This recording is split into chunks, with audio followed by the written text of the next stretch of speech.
मेरे प्यारे देशवासियों, सनातन धर्म प्रेमियों, राम भक्तों और संपूर्ण देश प्रेमियों को हनुमान अग्रवाल की तरफ से हाथ जोड़कर राम राम। आज मैं आपको एक बहुत ही महत्वपूर्ण, हर्षपूर्ण और गौरवमयी बात के लिए ये वीडियो बना रहा हूं।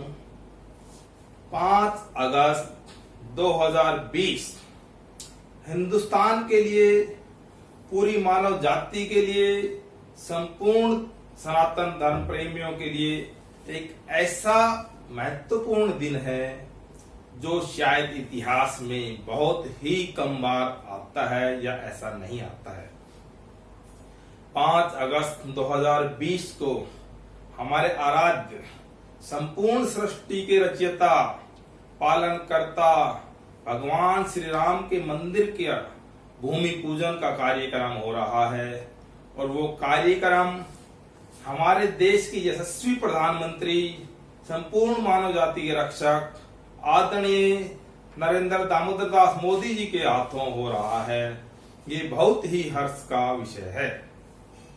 अयोध्या का इतिहास बहुत ही पुराना है। मैं थोड़ा सा इस इतिहास के बारे में भी आपको बताना चाहता हूं। सूर्य के पुत्र मनु, जो कि भगवान राम के पूर्वज थे, उनके द्वारा अयोध्या नगरी का निर्माण किया गया। अयोध्या नगरी इंद्रलोक के मुकाबले का शहर हुआ करता था। जिस समय भगवान राम का जन्म त्रेता युग में अयोध्या नगरी में हुआ, उस समय इंद्र की नगरी इंद्रलोक और अयोध्या दोनों में अगर कंपटीशन होता है तो अयोध्या नगरी इंद्रलोक से ज्यादा बेस्ट कहलाती है। उस समय सभी देवी देवता और सभी लोग अयोध्या नगरी की पूजा करते थे और अयोध्या में भगवान राम के दर्शन करने के लिए आते थे। भगवान राम के बाद उनके पुत्र लव ने उन पर राज किया और वहां से भगवान राम के सूर्यवंश के लगभग 44 पीढ़ियों तक सूर्यवंश ने अयोध्या पर राज किया। अयोध्या पर राज करते करते महाभारत काल तक ये राजवंश चला। महाभारत काल में कौशल के राजा वृद्धल थे। उनके बाद अयोध्या नगरी का कुछ विखंडन हुआ और उसके बाद 2100 साल पूर्व उज्जैन के चक्रवर्ती सम्राट विक्रमादित्य ने अयोध्या नगरी में 84 स्तंभों पर भव्य राम मंदिर का निर्माण करवाया था और 2100 साल पूर्व से ये मंदिर अयोध्या के अंदर स्थापित था। उसके बाद बहुत से हिंदू राजा महाराजा आए, उन्होंने मंदिर का उद्धार किया, जीर्णोद्धार भी कई बार हुआ और बहुत ही भव्यता उस मंदिर की थी। 7वीं शताब्दी में एक चीन का यात्री हेनसांग भारत आया था। उसने भी अयोध्या में एक बहुत प्रसिद्ध मंदिर की बात कही है और कहा है कि वहां हजारों आदमी रोज पूजन के लिए आया करते थे। 11वीं शताब्दी तक उस मंदिर की भव्यता बनी हुई थी। 11वीं शताब्दी में जयचंद ने वहां पर विक्रमादित्य के शिलालेख हटाकर उस मंदिर पर अपने नाम लिखवाए।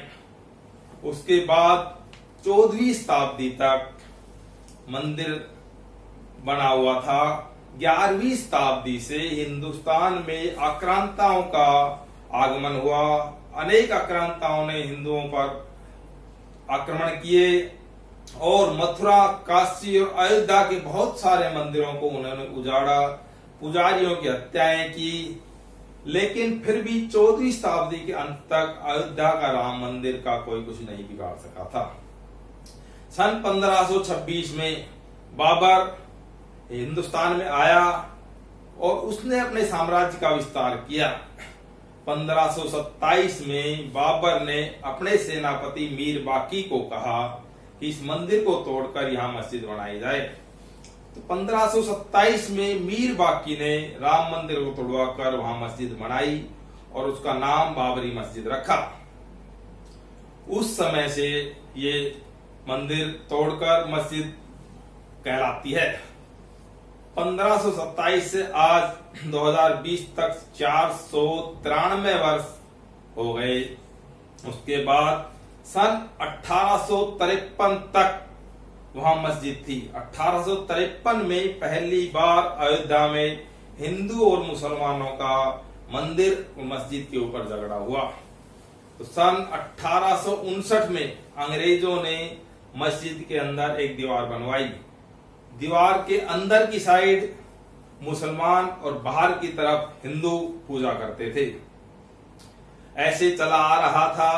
1885 में निर्मोही अखाड़े के महंत रघुवर दास ने पहली बार फैजाबाद अदालत में मुकदमा दायर किया और मस्जिद पर राम जन्मभूमि होने का दावा किया और उस भूमि को राम मंदिर के लिए मांगा।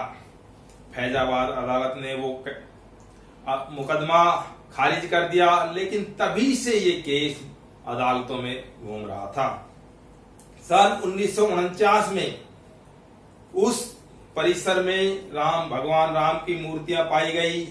उसके बाद वो केस फिर कोर्ट में आया और 1949 से ये भूमि विवादित भूमि कहलाती है। 1949 से अभी तक इस केस सुप्रीम कोर्ट में चल रहा था। 9 नवंबर 2019 को भारत के सर्वोच्च न्यायालय ने ये निर्णय दिया कि ये भूमि भगवान राम की भूमि है और इसको मंदिर बनाने के लिए उपयोग किया जाए और ये जमीन भगवान राम की भूमि के लिए हिंदुओं को सौंप दी गई। तभी से भगवान राम की मंदिर के लिए कार्य योजना चली आ रही है। अब 5 अगस्त 2020 को भारत के प्रधानमंत्री के द्वारा ये कार्य संपन्न हो रहा है। त्रेता युग में भगवान राम 14 वर्ष का वनवास काटकर जब अयोध्या वापिस आए थे तो पूरे देश ने, पूरी दुनिया ने दिवाली का त्योहार मनाया था। आज भगवान राम 493 साल का वनवास काटकर 135 साल कोर्टों के चक्कर लगाकर अपनी नगरी में दोबारा आ रहे हैं। तो संपूर्ण भारतवासी, चाहे वो किसी भी पूजा पद्धति में विश्वास करते हैं, वो सभी राम के वंशज हैं, देश प्रेमी हैं, तो उन सबको बहुत ही खुशी है और पूरी दुनिया में ये त्योहार की तरह मनाया जा रहा है। तो हम सभी का ये कर्तव्य बनता है और इच्छा भी है कि ये जो दिन है 5 अगस्त 2020 को हम दिवाली के रूप में मनाएं इसको और अपने आराध्य भगवान राम की पूजा करें। ये कार्य भगवान राम के दूसरे हनुमान मोदी जी के द्वारा संपन्न हो रहा है। अब 493 साल के बाद जब भगवान राम अपने घर में आ रहे हैं तो हर हिंदुस्तानी की ये इच्छा होती थी कि हमारा राम राज्य स्थापित हो। तो भगवान राम जब अपने घर में आ रहे हैं तो 5 अगस्त 2020 से हिंदुस्तान में राम राज्य की भी स्थापना शुरू हो जाती है। इसी के द्वारा हमारी संस्कृति, हमारी विरासत हमें सहेज कर रखनी पड़ती है और रखनी चाहिए। तो हम सभी हिंदुस्तानियों को ये गर्व होना चाहिए कि ये दिन पूरे दुनिया में, पूरे ब्रह्मांड में, पूरे हिंदुस्तान में हम गर्मजोशी से मनाएं और इसको त्योहार को बहुत बड़ा त्योहार मनाएं। जय श्री राम।